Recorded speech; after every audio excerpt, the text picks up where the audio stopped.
Hey mushroom nerds, it's Anna McHugh. I want to talk to you about a couple of common and fun wintertime mushrooms that I like to find. This is a gorgeous specimen of a wood ear mushroom in the Auricularia genus, and I just got this like gorgeous sort of explosion of sunshine that really highlights the sort of beautiful browns and the waffliness and elaborate appearance of this mushroom. So this is something that is a wood decomposer that you'll find growing on sticks of hardwood and also on logs and stumps. And then there's another sucker that is even more common. This is the jellyroll fungus, Exidia crenata. And I'm gonna do one of these like Exidia crenata species group. And I want to highlight, in this conversation just a little bit that like we have a lot of common mushrooms that you'll see all day, every day, but also their scientific names are sort of in flux and we're coming to understand them a little better. But I want to highlight how to tell those two apart. They're both edible, but the wood ears are, in my opinion, a better edible and require less processing by far than your jellyroll fungi. And then, in the spirit of things that are easy to identify and eat safely, but also taxonomically might give you a headache, I want to talk to you about my favorite edible mushroom. This is a hedgehog mushroom in the Hydnum genus. And I'm going to talk a little bit about what's going on with this genus, but there's essentially like 17 at a minimum species in the Eastern US. A lot of them grow in the summertime and they're sort of white and a little bit fluffy on top, and they can be really orange when you damage them. But then we also have these sort of darker, sort of creamy brown ones, and oftentimes with a little sort of dimple in the middle. But all of them are edible. All of them are delightful and have this sort of lovely nutty flavor. So let's talk about identification real quick on that. So basically what you have is a cap and stem mushroom, but when you flip it over, it doesn't have like gills underneath. It has these adorable little teeth, little dentines. They come off really easily. So, when you clean these mushrooms, you want to be just a little bit mindful of that. Also, once you get them in the pan, just don't worry. The teeth are going to fall off and they're going to crisp up and, cook at different rates. And that's fine and dandy. But, that's just something to note. Your hedgehogs are fairly delicate. And so, these little teeth underneath are really distinctive, as is this creamy color. So we have other genera of mushrooms that are, similar, but they tend to be more of a dark brown. Some of them are corky. And so like they have a toothy undersurface, but they are not sort of this, creamy color. Now this mushroom in particular, if I were to go onto iNaturalist, I would see a whole bunch of observations of mushrooms that look like this called Hydnum umbilicatum. So that is a scientific name that is associated with some West Coast mushrooms with little dimples in the middle, commonly called the belly button hedgehog mushroom, or sometimes the depressed hedgehog mushroom, which I'm sorry, I'm just gonna go with belly button hedgehog mushroom. But you'll also see that a lot of those observations have been transferred over into a new section of the Hydnum genus, and at that point I'm like, okay, I have Hydnum mushrooms that grow in the wintertime, and they're kind of a dingy, creamy brown color. Most of them have a dimple in the middle. They're toothy underneath. And then when I damage them, they sometimes turn a sort of orangey color, but not fast. And I highlight that because those are all like the different dimensions that you can start to tear apart a Hydnum mushroom and figure out exactly what it is, or get close. And I say that because a lot of these distinctions are really impossible to, pin down without microscopy or more advanced techniques than what I have available to me in the field. But the rapidity, whether or not it stains orange, will help you. Little dimples in the middle will help you, and of course time of year. But all of these, they grow with hardwood trees, so you'll find them in the same spot year after year. These grow with oak, and there's this little it's almost like a ramp of hedgehog mushrooms that I come and see every January, and it's just one of my favorites. All right, so we've talked about our hedgehogs just a little bit. I want to highlight one more time those little dentines. Like the teeth are just one of my favorite things about this mushroom. It makes them kind of a bear to clean and photograph, and I want to draw one, but that's also something that I'm sure will be beyond my realm of easy and comfortable capability, but nonetheless, they taste great and they're just super fun to find. All right, so let's talk about our jelly mushrooms a little bit.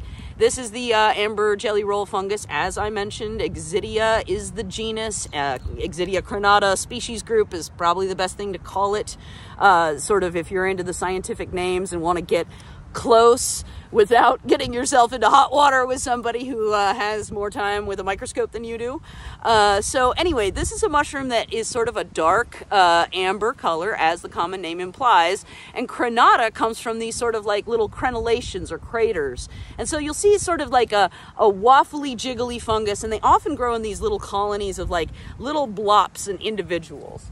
And I highlight that to contrast with our all of a sudden missing, oh, here it is. Okay. I lost my wood ear right in front of myself for a second. Okay, so as you can see, these mushrooms, they tend to grow in like more of a cluster. I did have to pull this off of a stump in order to bring it over here to you, but you would typically see this growing off of wood. And so you can see the color differs. The texture also differs fairly substantially. So your jelly fungus is very jiggly, and even though, you know, you can fairly easily tear it apart, it does hold up a little bit like a gummy. But when you look at your wood ear, you're really talking about a fairly tough fungus. It is rubbery, and it can be dried also very readily and reconstituted. And so if you go into a market and you see sort of a bag of black dried up fungus, it's oftentimes these wood ear mushrooms because they turn blackish when they dry up. Or if you've had a hot and sour soup and there are like those little strings of delightful sort of springy mushrooms that you bite into, that is wood ear, or Auricularia, again, is the genus. And there are, like, there's Auricularia americana, Auricularia auricula. The thing that I love about this is how ear-like they often can be. And so, you know, unlike your jelly fungus that has these little, you know, craters and waffles on it, you have these unusual sort of like rumpled up ear-looking things. And so that makes them very distinctive. And even though they are wood decomposer, these they'll come back on the same logs and stumps for quite some time. So I've been gathering from the same sort of general vicinity for about 5 years, and I wouldn't expect it to give up anytime soon. So that is the deal with your wood ears versus your Exidia. And as far as edibility is concerned, like what people do with their Exidia, some people make they boil it and make sort of gummies and candies out of it. I think there are a variety of other things that you can do, but you have to sort of process them a good bit. And I am super duper lazy, and so like I enjoy playing with them and taking some pictures.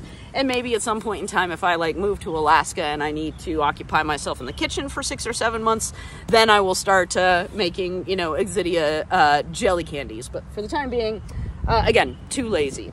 All right, so let's finish up by talking about this beautiful Hygrophorus russula. This one's a little bit dingy. That's a problem with this species, is even though it is absolutely stunning and beautiful, it grows in these piles of deciduous leaf litter in January. So it's really hard to get them cleaned up because you get these mostly decomposed leaves stuck to the top. But the long and short is, you know, you have a mushroom that is a cap and stem deal, and it has this beautiful sort of multicolored but dark reddish streaking on it, and it's sort of a very pale color underneath. And when you find them, again, the common name is the Hygrophorus russula. Basically is one of those irritating scientific names that refers to a different genus. So Hygrophorus, the genus that this resides in, oh, and you can see this beautiful streaking that starts to develop even on the gills as this matures. So Hygrophorus is a genus of mushrooms that have sort of a waxy undersurface. And here, let's just get into it. So if you start to handle the gills, they are a little bit crumbly. This whole mushroom is a little crumbly, but it is a very sort of like almost silky smooth and a little bit waxy feel to it. if this were an actual like russula mushroom, it would look somewhat similar, but as soon as I start to handle it, it would really just start to explode everywhere, because russulas are very, very, very fragile, and they're very crumbly. And so, you know, this mushroom, even though I'm definitely getting some of the gills to slough off as I handle it, it is a far less dramatic sort of explosion of material everywhere. But, you know, Hygrophorus russula is again referring to the fact that this mushroom can look a lot like a russula mushroom to people. And the reason for that is sort of the stature is the same, the shape can be the same, although I find these mushrooms to be a lot more they have a tendency to have more divots and a lot more sort of features on top. So like russulas, they tend to be just like a cap that is very, very consistent all the way across, but still they have a lot of, you know, sort of visible similarities. And when you happen across them, you wouldn't really necessarily look at these from the top and say, oh, that's got to be something other than a russula, because these reddish colors and purple colors are extremely common. But once you flip it over, you'll see that it has these beautiful pale gills that start to take on little streaks of that coloration. Same thing happening with your stem.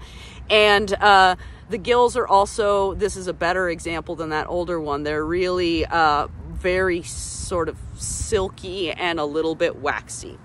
So this is an edible. I haven't tried it because I've never found it in a habitat that I'm comfortable eating it from.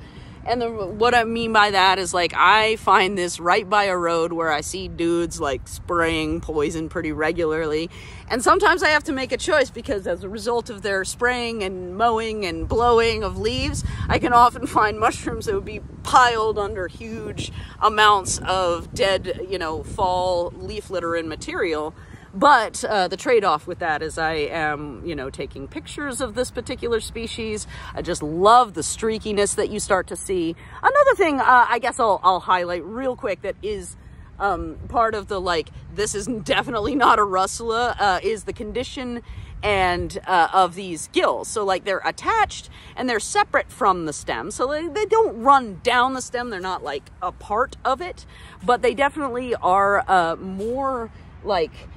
they tend to run a little bit further down the stem, and they're tightly attached. Whereas russulas, very frequently, it's like, again, cap, gills underneath. You could pop it off with the slightest bit of pressure and you have this just stout but crumbly and sort of chalky white stem. Okay, so I've gone on at great enough length, but the TLDR for everybody is keep your eye out for your wood ear mushrooms. They are delightful. If you're interested in experimentation with, you know, eating jelly fungi, your amber jellyroll Exidia mushrooms are worth looking into, and they are just stinking everywhere. And then I may not know exactly which Hydnum hedgehog mushroom this is, but I know that I love it. I wish there were more of them, and I'm going to keep an eye out because we just had a rainstorm. And then finally, this is not a russula. It is called the Hygrophorus that looks like a russula in scientific terms, and it is edible, beautiful, and also, of all these mushrooms, the one that hasn't changed scientific names recently, perhaps because it's less common. All right, I hope you guys are having a lot of fun wherever you are, wherever you roam. You find a billion mushrooms, and we'll talk again soon.